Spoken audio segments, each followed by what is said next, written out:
Gen X women often respond to emotional invalidation and boundary violations with silence rather than confrontation. That silence can look cold, but it is often learned self-protection after years of coping alone. Some withdraw briefly to regulate emotions before speaking. Others stop explaining because experience has taught them that honesty will bring dismissal, defensiveness, or conflict. A third kind of silence is used to punish, control, or make the other person feel uncertain. These reactions are not the same, and understanding the difference matters. This video explores emotional invalidation, crossed boundaries, and what repair after conflict requires. It does not describe every Gen X woman, and it is not advice to end a relationship. Thank you for watching Thalvyn Psychology. Subscribe to Thalvyn Psychology for more insights into human behavior. Many Gen X girls learned independence before they were old enough to understand its cost. They came home alone, prepared food, watched younger siblings, and solved problems before an adult returned. Over time, self-reliance became a reflex rather than a personality trait. As adults, they may not think to ask for support when something goes wrong. During conflict, they manage the consequences first and discuss their feelings later. They keep working, clean the house, finish responsibilities, and care for others while carrying pain. Needing help can still feel like failure, because dependence was never part of the original survival plan. This creates a competence trap. The more capable they appear, the less often people ask whether they need support.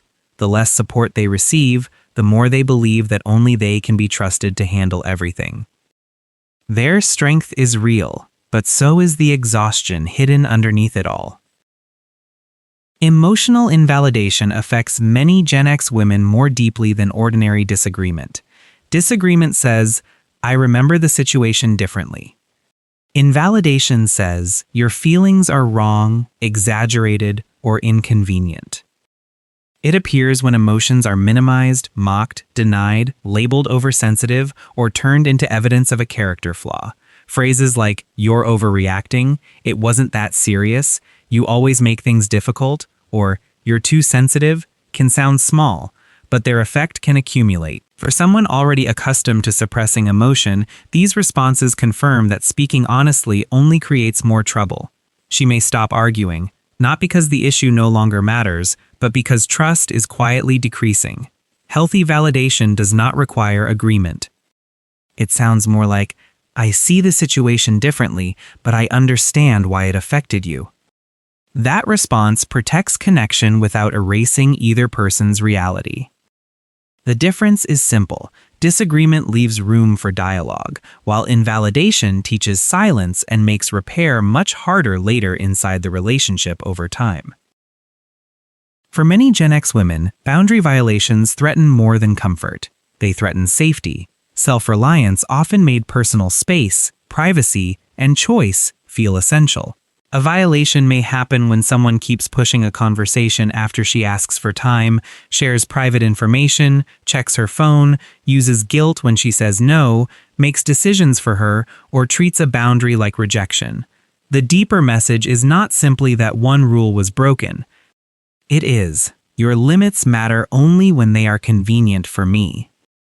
After that, she may continue meeting responsibilities while reducing emotional access. She shares less, asks for less, and depends less.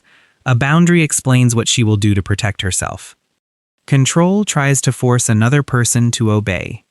A request expresses a need while allowing choice. Understanding these differences matters because respect creates safety, pressure destroys it, and repeated boundary violations can turn connection into caution, even when the relationship still appears functional on the surface. During conflict, many Gen X women calculate the emotional cost of explaining themselves.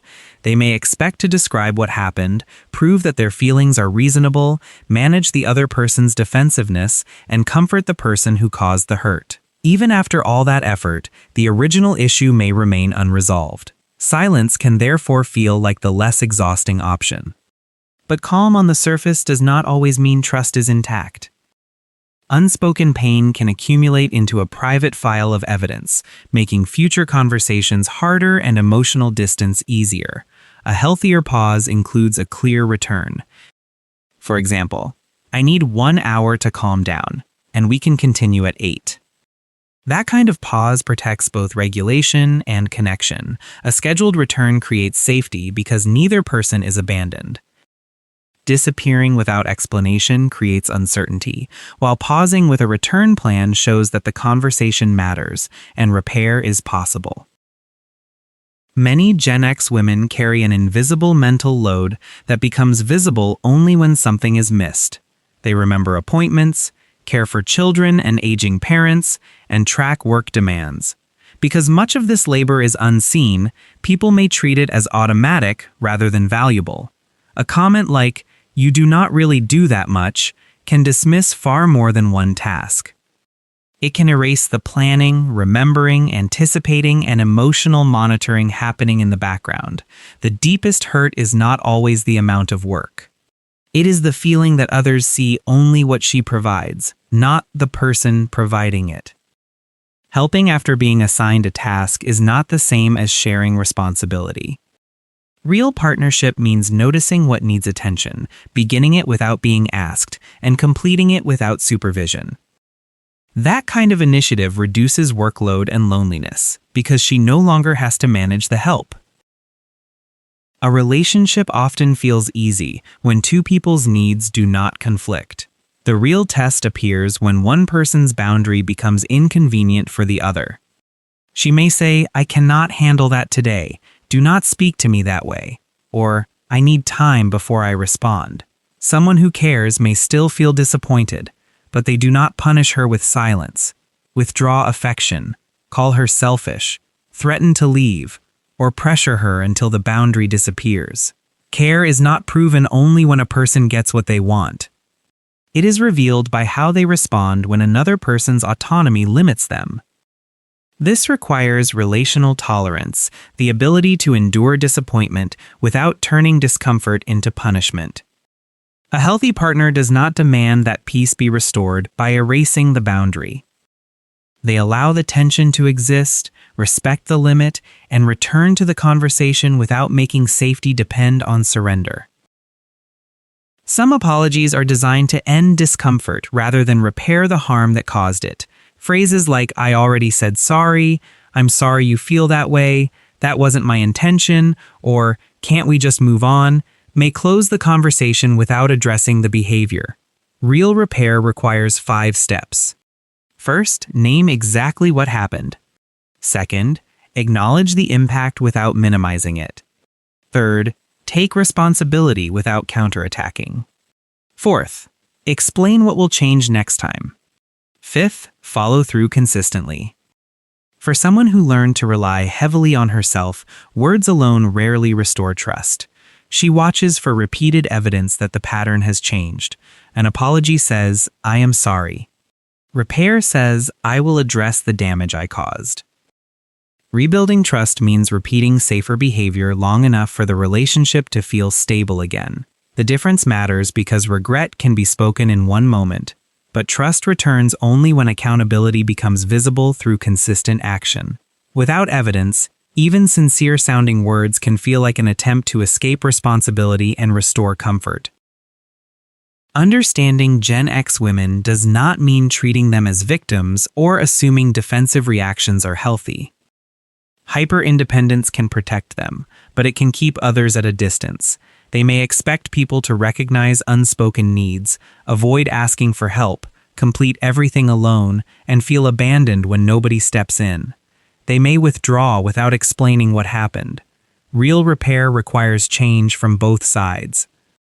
The people around them must become dependable, respectful, and consistent, but they must practice expressing needs before disappointment becomes resentment. They can say, "I need you to listen," before offering advice. They can say, "I need 1 hour, but I will return to this conversation."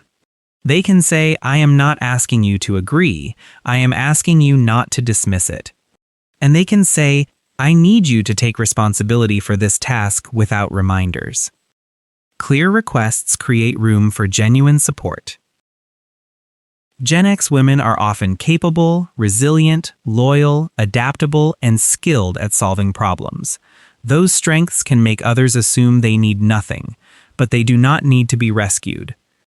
They need to be heard before exhaustion, have their boundaries respected without endless explanation, and express needs without being judged as weak. They also need to see changed behavior after an apology. Emotional invalidation does not have to create permanent distance. A boundary violation does not have to destroy a relationship. Conflict can deepen connection when both people return to the conversation, listen carefully, accept responsibility, change behavior, and rebuild trust through consistency. Thank you for watching Thalvyn Psychology. Subscribe to Thalvyn Psychology for more insights into human behavior, emotional patterns, and healthier relationships in everyday life and conflict.